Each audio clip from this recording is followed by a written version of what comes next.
Everyone, আজকে রাইকে নিয়ে বেরিয়ে পড়ছি।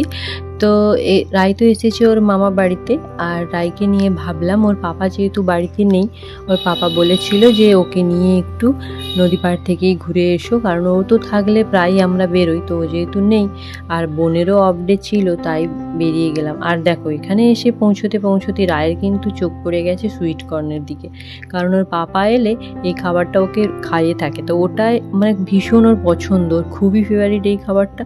আর তার সাথে সাথে আমারও ভীষণ ভালো লাগে। তো রায়ের কোথায় থেকে ও দেখতে পেয়ে গেছে খাবারটা, তো তাকে তো কিনে দিতেই হবে। তো রায় ওটাই আগে এসে খেলো, তার সাথে আমরাও একটু টেস্ট করলাম, ভীষণ ভালো খেতে।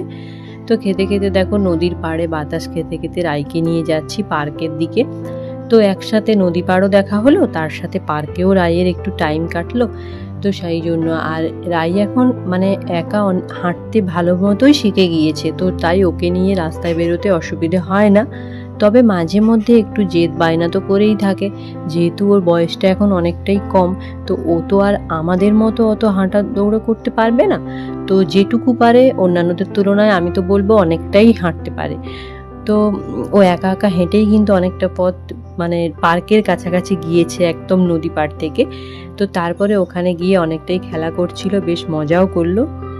তারপরে দেখো এখানে একটু বাদাম ভাজা কেনা হয়েছিল, আর রায় তো বাদাম ভাজা খেতে একটু ভালোই বাসে। তারপর দেখতে দেখতে না সন্ধে নেমে এসেছিল, আর লাইটগুলো জ্বলে গিয়েছিল, এত সুন্দর লেগেছে গাছগুলো, ভীষণ ভালো লেগেছিল।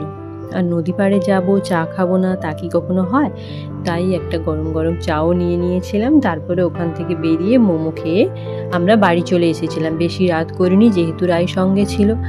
তো তারপরে ওখানে আমি আর বোন আমরা সবাই মিলে খাওয়া দাওয়া করছিলাম, তার সাথে রায়ও একটু খেয়েছিল, রায়ও খিদে পেয়ে গিয়েছিল।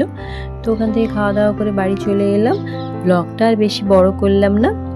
তোমরা যারা যারা আমার ভিডিওগুলো দেখো তারা কমেন্ট বক্সে জানিও আমার ভিডিওগুলো কেমন লাগে। আবার তোমাদের সামনে নতুন একটা ভিডিও নিয়ে আসবো। আজকের এই পর্যন্তই থাক, দেখা হচ্ছে নেক্সট একটা ব্লগে। ততক্ষণে তোমরা ভালো থেকো সবাই, সুস্থ থেকো সবাই। আর এখন ওয়েদারটা ভীষণ খারাপ যাচ্ছে, তো তাই সবাই যেন সুস্থ থাকো এটাই কামনা করছি। আজকের মতো